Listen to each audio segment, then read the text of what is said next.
तो दोस्तों, जिसका आप लोग बेसब्री से इंतज़ार कर रहे थे वो चौकीदार की वैकेंसी आ चुकी है देवघर ज़िला में। इतना कमेंट आ रहा था कि चौकीदार का कब आएगा देवघर ज़िला में।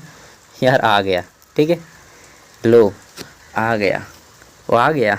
चलिए शुरू करते हैं। कौन आ गया, कब आ गया, कब तक जाएगा, ठीक है, कितना सैलरी देगा, सब कुछ क्वालिफिकेशन वगैरह। तो सबसे पहली बात, यहाँ पे जो आपका फॉर्म भरने का लास्ट डेट है चौकीदार का, ठीक है, इसी वीडियो में मैं आपको फॉर्म भरना भी बताऊंगा। थोड़ा सा लंबा होगा वीडियो, ठीक है।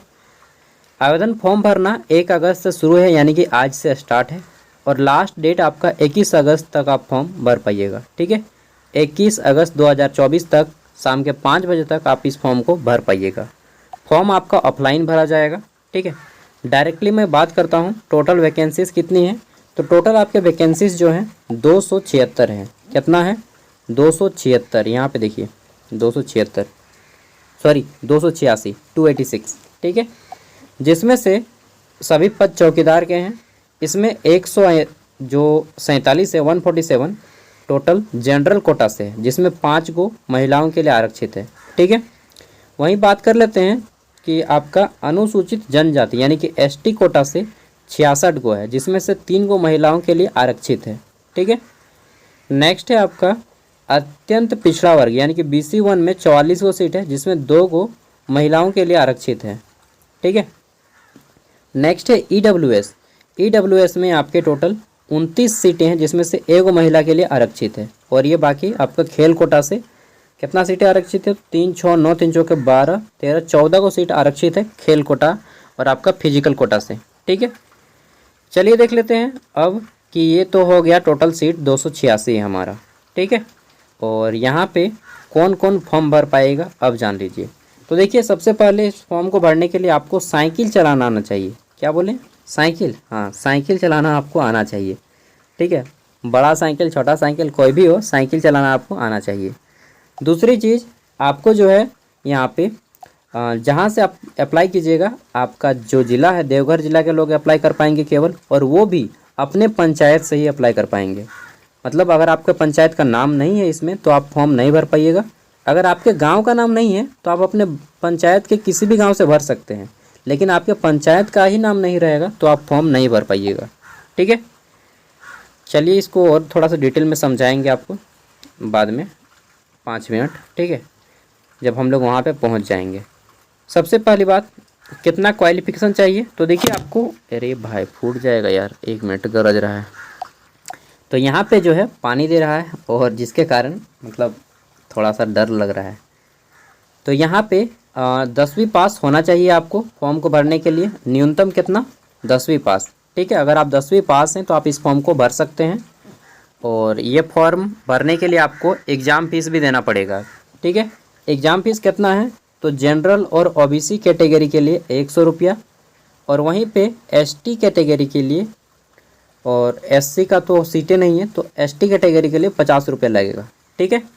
बाकी जो SC लोग हैं, जितना भी शेड्यूल्ड कास्ट के हैं, वे सभी अनुसूचित जनजाति वाले, अनुसूचित जाति वाले, आप जो है सभी SC कैटेगरी के जनरल से फॉर्म को अप्लाई कीजिएगा, ठीक है। और इसमें आपको पैसा भी लगेगा।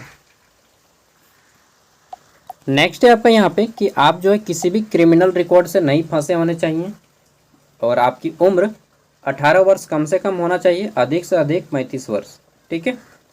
और अगर आप OBC हैं तो 37 साल तक, OBC महिला है तो 38 साल तक, और ST कैटेगरी से हैं तो 40 साल तक। लेकिन इतना उम्र दराज आदमी यहाँ पे दौड़ नहीं पाएगा, क्योंकि दौड़ जो है ना कमांडो जैसा दौड़ है, बाप भुलवा देगा ठीक है, सही बता रहा हूँ, मजाक नहीं बोल रहा हूँ। आपने अगर दौड़ा होगा कभी आर्मी का रेस चाहे एयरफोर्स का, तो आपको बाप नहीं उल्टी आ जाएगा। मेरा हुआ था, मैंने रेस पास भी किया था, लेकिन बहुत ज़्यादा वॉमिटिंग हो गया था। चलिए, अभ्यर्थी को उसी संबंधित बीट का अस्थायी निवासी रहना अनिवार्य होगा, अन्यथा आप फॉर्म नहीं भर पाएंगे। बीट मतलब क्या होता है, बीट मतलब खाने वाला बीट नहीं, बीट मतलब होता है पंचायत, ठीक है, पंचायत। और अभ्यर्थी को साइकिल चलाना हो गया। अब देखिए यहाँ पे सबसे पहले प्रोसेस क्या रहेगा, आपको फॉर्म अप्लाई करना पड़ेगा। फर्स्ट प्रोसेस फॉर्म अप्लाई करना ऑफलाइन। सेकंड प्रोसेस आपका एग्ज़ाम होगा, एग्ज़ाम 50 नंबर का होगा, ठीक है। और यहाँ पे आपका झारखंड जीके, देवघर जिला से जीके, और आपका भाषा से क्वेश्चन रहेगा, भाषा आपको चुनने दिया जाएगा तो भाषा से क्वेश्चन रहेगा, तीनों मिला के क्वेश्चन रहेगा, मैथ नहीं रहेगा, इंग्लिश नहीं रहेगा, बाकी कुछ भी नहीं रहेगा। ठीक है, बस 3 ही टॉपिक रहेंगे। 50 नंबर का एग्ज़ाम होगा, 2 घंटा टाइमिंग दिया जाएगा। ठीक है, एग्ज़ाम आपका ऑफलाइन होगा OMR पेपर पे। और जितना वैकेंसी है, जैसे आपका 286 वैकेंसी है तो उसका 3 गुना कैंडिडेट को एग्ज़ाम में पास किया जाएगा। इसका 3 गुना कितना होगा, तो 6 18 के 8 हाथ में 1, ठीक है, 8 8 24 और 25 के 5 हाथ में 2, 2 4 2 3 6 और 1 7, 758 कैंडिडेट को जो है आपको एग्ज़ाम में पास किया जाएगा। इससे एक भी कैंडिडेट ज़्यादा नहीं। और ये जो 758 कैंडिडेट पास होंगे इनको फिर शारीरिक माप के लिए बुलाया जाएगा। ठीक है, शारीरिक माप में सबसे पहले आपकी हाइट चेक की जाएगी। जनरल और OBC का हाइट 160 सेंटीमीटर नापा जाएगा। ठीक है, अनुसूचित जनजाति और जाति वैसे ही केवल ST का ही है, केवल ST का हाइट 155 सेंटीमीटर। SC तो सभी जनरल में ही आएंगे तो आपको भी हाइट 160 लगेगा। ठीक है, महिलाओं के लिए बात करें तो महिलाओं के लिए 148 सेंटीमीटर हाइट चाहिए, चाहे आप जनरल हों, ST हों, OBC हों, कुछ भी हों। ठीक है, जब आपका हाइट चेकअप हो जाएगा, हाइट में भी आप एग्ज़ाम पास कर लिए, हाइट में भी आपका ठीक है, तब आपको दौड़ाया जाएगा। सेम डे पे दोनों होगा, हाइट और दौड़ दोनों सेम डे पे होगा। ठीक है, एक ही दिन होगा। तो दौड़ जो है पुरुषों के लिए, हाँ मतलब वही हुए, मैंने शुरू में बोला ना कि बाप बोलने जैसा है। 5 मिनट में आपको दौड़ना पड़ेगा। कितना, 1600 मीटर की रेस। 1600 मीटर यहाँ नहीं है पास, 1680 मीटर है, 1 मील। ठीक है, 5 मिनट में कंप्लीट करना होगा, एकदम घोड़ा जैसा दौड़ना होगा। अगर आप 5 मिनट में कंप्लीट कर लीजिएगा 1600 मीटर की रेस तो आपको 20 अंक दिया जाएगा और करना ही होगा। नहीं कर पाइएगा तो फिर आपका सिलेक्शन भी नहीं होगा। ठीक है, अगर आप 5 से 6 मिनट करते हैं तो आपको सीधा 10 नंबर कट जाएगा, 10 नंबर ही मिलेगा। और बोलिएगा 6 मिनट से 1 सेकंड ज़्यादा हो गया तो 6 मिनट से 1 सेकंड, 6 मिनट में भी पहुँचेंगे ना तो भी आपको निकाल देगा। ठीक है, चलिए ये हो गया। तो 5 मिनट से पहले ही दौड़ को कंप्लीट करने का कोशिश कीजिएगा। नेक्स्ट है आपका यहाँ पे महिला की बात करें तो महिला को 8 मिनट टाइमिंग दिया जाएगा दौड़ने में। वहीं 8 से 10 मिनट तक अगर आप कंप्लीट करते हैं तो आपको 10 अंक दिया जाएगा, और 8 मिनट से पहले तो आपको 20 अंक। ठीक है, तो सबको कोशिश कीजिएगा 20 अंक लाना। एक्सीलेंट मारिए, एक्सीलेंट नहीं मारिएगा तो सर्विस नहीं हो पाएगा। क्योंकि यहाँ पे मान के चलिए 50 में आपने एग्ज़ाम में 40 नंबर लेते आया, ठीक है, और एग्ज़ाम में 20, तब आपको 60 में सिलेक्शन हो सकता है। अब एग्ज़ाम में 40 नंबर लाइएगा, बहुत अच्छा स्कोर किए, लेकिन यहाँ पे 10 नंबर लाए ना तो फिर आपका सिलेक्शन में हो सकता है वेटिंग लिस्ट में आ जाएँ, चाहे छट जाएँ। ठीक है, तो इसी में दिक्कत हो जाएगा। उसके बाद आपने पास कर लिया, दौड़ भी मान लीजिए, ठीक है, 20 नंबर लेते आए हैं, तब आपको क्या होगा, आपको जो है मेडिकल के लिए बुलाया जाएगा। देवघर में आपका मेडिकल चेकअप होगा, एम्स में होगा या फिर आपका सदर हॉस्पिटल में। ठीक है, मेडिकल चेकअप हो जाएगा, मतलब मेरिट लिस्ट निकलेगा, उसके बाद आपका मेडिकल के लिए बुलाया जाएगा। मेडिकल में भी अगर आप फिट पाए जाते हैं तब आपको ट्रेनिंग के लिए भेजा जाएगा। ट्रेनिंग आपका 2 साल का होगा, ट्रेनिंग में पास हो जाइएगा तो आपको पोस्टिंग दे दिया जाएगा। ठीक है, कहीं पे पोस्टिंग दे दिया जाएगा। आपको जो सैलरी मिलेगा 18,000 से लेकर के 56,000 के बीच में। इसमें ग्रेड पे वगैरह जोड़ लीजिएगा, DA वगैरह। ठीक है, DA जोड़िएगा तो आपका स्टार्टिंग सैलरी लगभग 29,000 के आसपास रहेगा, और जब आप बुढ़ा जाइएगा तो निकलते निकलते टाइम आपका सैलरी लगभग 92,000 के आसपास रहेगा। ठीक है, मतलब अप्रोक्सीमेट पहुंच जाएगा। मैं आपको एक दिन डिटेल में सैलरी का वीडियो दे दूंगा, कैसे आपको सैलरी कैलकुलेशन किया जाता है। ठीक है, आवेदन की प्रक्रिया बात कर लेते हैं। तो अब आपको फॉर्म अप्लाई कैसे करना है। सबसे पहले फॉर्म को अप्लाई करने के लिए ये सारे डॉक्यूमेंट्स आपको लगेंगे। क्लास 10th का मार्कशीट और मूल प्रमाण पत्र। ठीक है, मूल प्रमाण पत्र जो 1 साल बाद आता है स्कूल में। ठीक है, नहीं आया है तो निकाल लीजिएगा। 10th का मार्कशीट और मूल प्रमाण पत्र। दूसरा आपका स्थानीय निवासी प्रमाण पत्र। ठीक है, जनरल से जितना भी लोग अप्लाई कीजिएगा केवल आपको स्थानीय लगेगा, जाति नहीं लगेगा। ठीक है, जाति केवल ST कोटा को लगेगा, OBC कोटा को लगेगा, और EWS को EWS सर्टिफिकेट लगेगा। ठीक है, बाकी जनरल के लिए केवल स्थानीय निवासी प्रमाण पत्र। 2 को हो गया। तीसरा यहाँ पे आरक्षण का दावा जो लोग करेंगे उनको जाति प्रमाण पत्र। जन्म तिथि से संबंधित जो प्रमाण पत्र है आपका 10th का मार्कशीट ही काम देगा बस। 4 को फोटो लगेगा एक्स्ट्रा, और फोटो में आपको हस्ताक्षर करना होगा। सभी फोटो में साइन कर लीजिएगा, जितना भी फोटो दीजिएगा सब में साइन कीजिएगा। ठीक है, और आपको जो है ये फॉर्म बोला गया है कि अभ्यर्थी लिफाफा के ऊपर विज्ञापित संख्या, आवेदित पद का नाम, बीट संख्या तथा ग्राम ये सब कुछ मैं बता दूंगा। ठीक है, कैसे अभी करना है। और ये आपको 21 अगस्त से पहले 2024 से पहले इस फॉर्म को भरना होगा और ये भेजना होगा। भेजने का जो एड्रेस है इस एड्रेस पे आप लोग भेजिएगा। कार्यालय प्रभारी पदाधिकारी, जिला सामान्य शाखा समाहरणालय भवन कोर्ट रोड देवघर, ये वाला एड्रेस। ठीक है, अब देख लीजिए यहाँ पे आपको कहीं पर भी डाक टिकट नहीं मांगा गया है और आचरण प्रमाण पत्र नहीं मांगा गया है। और एक बार देख लेते हैं, ठीक है ना, नहीं तो फिर यहाँ पे दिक्कत हो जाएगा। आचरण प्रमाण पत्र किसी किसी ज़िला में मांगता है, किसी किसी ज़िला में नहीं मांगता है। डाक टिकट भी 26 रुपये का डाक टिकट किसी किसी ज़िला में मांगता है, किसी किसी में नहीं मांगता है। तो नहीं मांगा है तो आपका अच्छा है। और एक बार आवेदन की प्रक्रिया देखिए, यहाँ पे पॉइंट नंबर 1 में बोला गया है चौकीदार की नियुक्ति से संबंधित योग्यता व अर्हता रखने वाले अभ्यर्थी वित्त प्रपत्र में आवेदन पत्र के साथ निम्न दस्तावेज देंगे। दस्तावेज मतलब डॉक्यूमेंट्स, ठीक है, और सभी का हस्ताक्षर के साथ। जितना भी डॉक्यूमेंट्स दीजिएगा जेरोक्स करके, सबके जेरोक्स के नीचे में हस्ताक्षर रहेगा। फिर से मैं बोल देता हूँ, जितना भी जेरोक्स दीजिएगा सब के जेरोक्स के नीचे में हस्ताक्षर कर दीजिएगा, जैसा बैंक वगैरह में देते हैं ना साइन करके नीचे में, उसी तरह से। ठीक है, तो 10th का मार्कशीट और मूल प्रमाण पत्र, आवासीय प्रमाण पत्र, जाति प्रमाण पत्र, उसके बाद 4 को फोटो, ठीक है, और फिर क्या और नहीं देना है ना, 2 को लिफाफा लेना है। और यहाँ पे आपका एग्ज़ाम का डेट जो है समाचार पत्र के माध्यम से बता दिया जाएगा। हाँ चलिए, आपको आचरण प्रमाण पत्र नहीं मांगा गया है और आपका मतलब डाक टिकट भी नहीं मांगा गया है। ठीक है, चलिए अब देख लेते हैं फॉर्म कैसे भरना है। तो सबसे पहले आपको यहाँ पे सब कुछ इजी है, बहुत आसान है। ये आपको साटना है फ़ोटो, और फ़ोटो पे अपना हस्ताक्षर कर दीजिएगा। ब्लैक पेन या ब्लू पेन जो भी भरिएगा, एक पेन से ही भरिएगा। ठीक है, अभ्यर्थी का नाम हिंदी में लिखना है, अंग्रेजी के बड़े अक्षरों में। पिता का नाम लिखना है हिंदी में और फिर बड़े अक्षरों में। अगर आप में से कोई शादीशुदा महिला है तो अपने पति का नाम भरिएगा। नेक्स्ट है आपका यहाँ पे जन्म तिथि डाल देना है।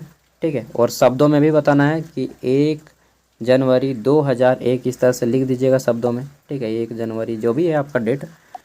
देन आपका यहाँ पे फिर दिनांक 1 जनवरी 2024 को आपका कितना साल, कितना महीना, कितना दिन हो रहा है। एल के एज जो है कैलकुलेशन कर लीजिएगा, घंटा के निकाल लीजिएगा। नहीं सकिएगा तो किसी से पूछ लीजिएगा। अस्थाई यहाँ पे है अभ्यर्थी का अस्थाई पता।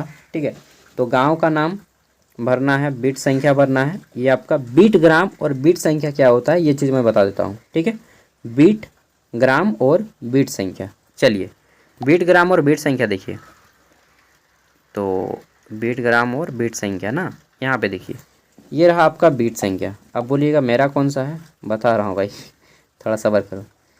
तो यहाँ पे सबसे पहले अंचल चेक करना है। जैसे मेरा अंचल है देवघर, ठीक है, और मेरा जो गांव का नाम है वह है मेरा कुसमाहा।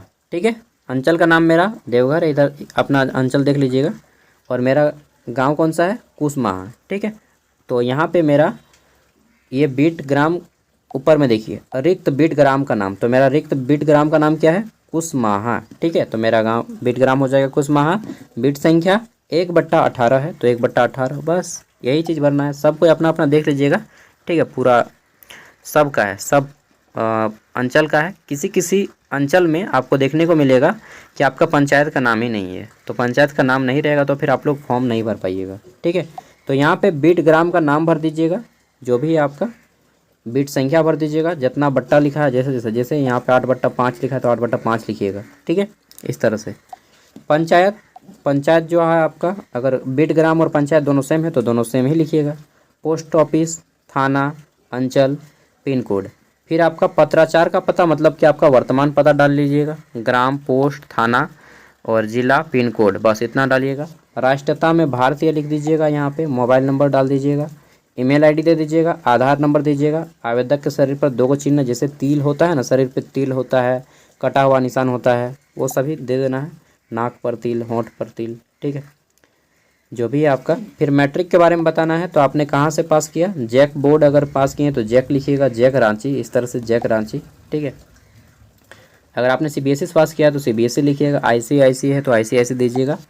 उत्तीर्णता का वर्ष कब आपने पास किया, 2012, 15, 17 जब भी पास किए यहाँ पे दे दीजिएगा। पूर्णांक 500। प्राप्तांक देखिए जैक बोर्ड में कितना होता है, 500 नंबर का होता है टोटल। प्राप्तांक 500 में कितना नंबर लाएँ, जैसे मैंने 384 नंबर लाया तो यहाँ पे 384। प्रतिशत कितना प्रतिशत आपका बन रहा है वो चीज़ यहाँ पे लिख देना है, जैसे मेरा 76% है। ठीक है, पॉइंट सहित लिखना है। ठीक है, अंक पत्र की संख्या। अब आपको मार्कशीट संख्या लिखना है, मार्कशीट नंबर। तो देखिए ऊपर में लिखा होगा एमएस नंबर, जैसे ये आपका मार्कशीट है तो यहाँ पे लिखा होगा मार्कशीट सीरियल नंबर। चलिए मैं इसको दिखा देता हूँ यार, नहीं तो आप लोग यहाँ पे देखिए, जैसे ये मेरा मार्कशीट है तो यहाँ पे आपको MS नंबर देखने को मिलेगा, अंक पत्र, ठीक है, या कहीं पर भी आपको MS नंबर रहेगा, ये आपको नंबर दे देना है। नंबर देखिएगा कितना आया, देख लीजिए भाई, झूठ नहीं बोलूँगा यार, क्या बोलूँगा, झूठ बोल के क्या फ़ायदा है, ठीक है। आगे देख लेते हैं। तो यहाँ पे आपको अभ्यर्थी का आरक्षण कोटि बताना है, आप जनरल ST SC OBC जो भी से अप्लाई कर रहे हैं यहाँ पे बताना है, ठीक है। नेक्स्ट आपका 12 नंबर पे यहाँ पे लिंग बताना है, पुरुष हैं महिला हैं क्या है, टिक लगा देना है। 14 नंबर है आपका, यदि आप दिव्यांग हो तभी बताएं कितना प्रतिशत है, और सर्टिफिकेट भी लगेगा आपको, दिव्यांगता का प्रकार किस टाइप से आपका दिव्यांगता है, ठीक है। अगर आपने राज्य स्तरीय ओलंपिक खिलाड़ी हैं तो आपको बताना है कम से कम राज्य स्तर पे, यदि हाँ तो प्रमाण पत्र देना है आपको, ठीक है। यहाँ पे आपको आवासीय प्रमाण पत्र संख्या देना है, जैसे ये आपका आवासीय प्रमाण पत्र है, ठीक है।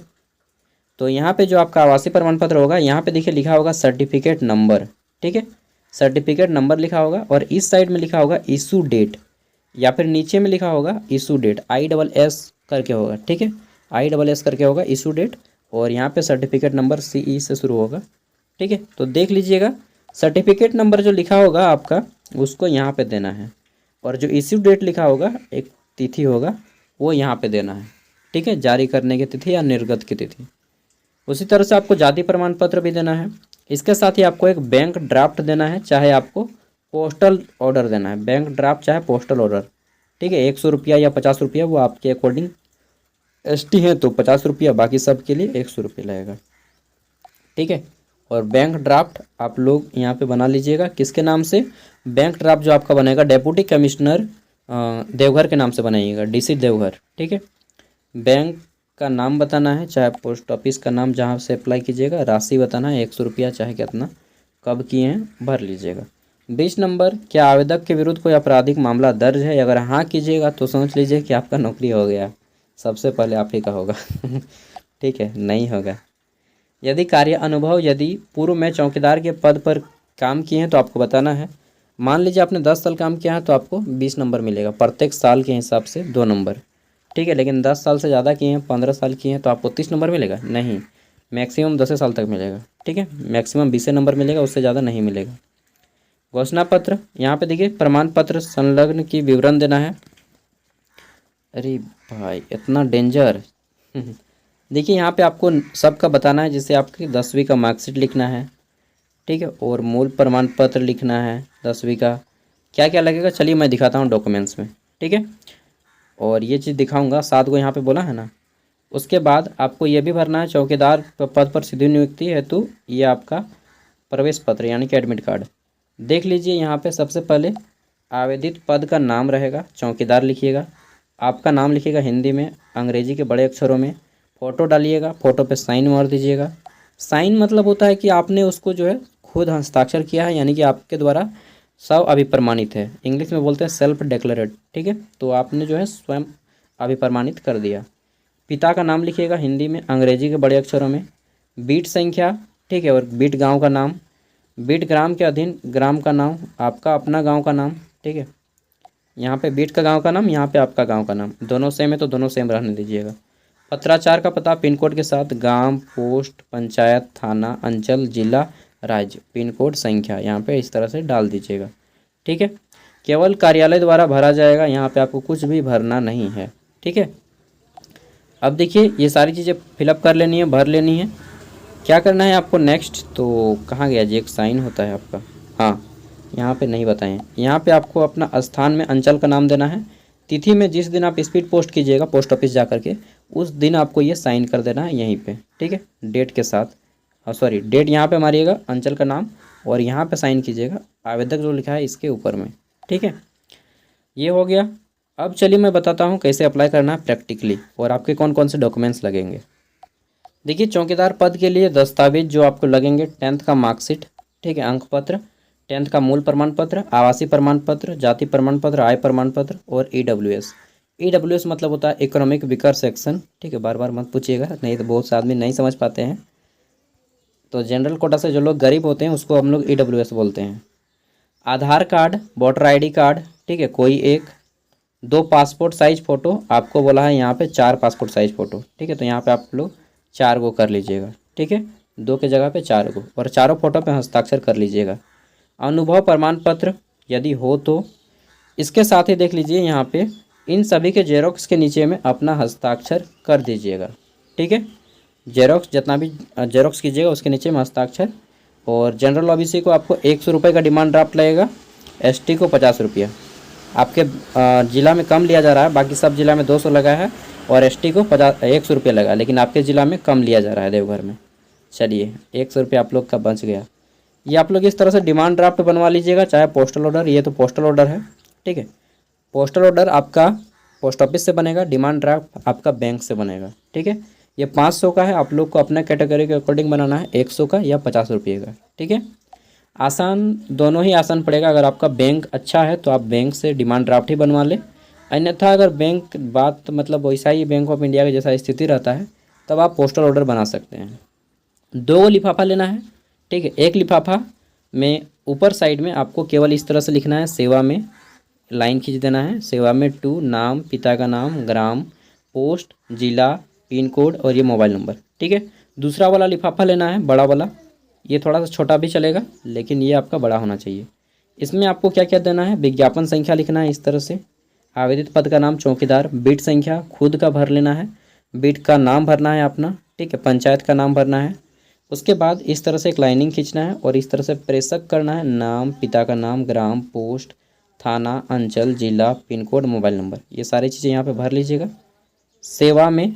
और ये आपको एड्रेस भेजना है। ये एड्रेस आपको कौन सा देना है, चलिए मैं दिखाता हूँ। देखिए आपको जो एड्रेस भरना है, ये एड्रेस देना है कार्यालय प्रभारी पदाधिकारी, जिला सामान्य शाखा, समाहरणालय भवन, court road, Deoghar, pin number 814112, ठीक है। ये आपको भरना है, ठीक है। तो ये अब अगर आप भर लीजिएगा, उसके बाद क्या करना है आपको, ये सभी डॉक्यूमेंट्स लेके मान लीजिए जिसे मैं दिखा रहा हूँ थोड़ा सा प्रैक्टिकली। अब देखिए आपको क्या करना है, सभी डॉक्यूमेंट्स ले लेना है, ठीक है। 4 कॉपी एक्स्ट्रा फ़ोटो साइन करके यहाँ पे रख देना है। सब डॉक्यूमेंट्स ले लीजिएगा, जितना डॉक्यूमेंट्स मैंने बताया सबका जेरोक्स के नीचे में साइन कर लीजिएगा और फ़ोटो रख दीजिएगा, ठीक है। अब इसको एक लिफाफा जो मैंने बताया पहले, एड्रेस लिखना है इस पर, और ये वाला इसको छोड़ दीजिए, ये मैंने खुद से इसको उतार दूँगा यार, ठीक है। अब इसमें क्या करना है आपको, इसके साथ ही रख देना है, ऊपर में नहीं, भरना नहीं है, इसके साथ ही रख देना है, ठीक। एड्रेस लिख के एक लिफाफा में इसके साथ रखना है और दूसरे वाले लिफाफा में इसको लेना है, जो दोनों साइड में एड्रेस रहेगा। आपका एक साइड में रहेगा एड्रेस, ठीक है, ये आपका एक साइड में एड्रेस रहेगा और ये आपका डीसी ऑफिस का एक साइड में एड्रेस रहेगा, ठीक है। अब क्या करना है, इस बड़े वाले लिफाफे में इस छोटे वाले लिफाफे को यहाँ पे भर दीजिएगा, ठीक है, और गम से साट के आपको स्पीड पोस्ट कर देना है, ठीक है। इतना प्रोसेस है। अब बात आती है एग्ज़ाम कब होगा। अरे भाई एग्ज़ाम 3 महीना से लेकर के 3 साल के बीच में कभी भी हो सकता है, लेकिन जब भी होगा जल्दी ही होगा, कोशिश है। देखिए कब होता है, एग्ज़ाम के बारे में कुछ भी आइडिया नहीं है किसी को, ठीक है, कब लेगा, लेकिन जब भी लेगा आपको न्यूज़पेपर में आ जाएगा और वेबसाइट में भी आ जाएगा। Thank you. वीडियो को यहीं पे एंड करते हैं। ये PDF आपका पूरा का पूरा वीडियो का डिस्क्रिप्शन में मिल जाएगा, साथ ही ये सारी चीज़ भी मैं दे रहा हूँ, डॉक्यूमेंट्स का ये सब, ठीक है। बाय।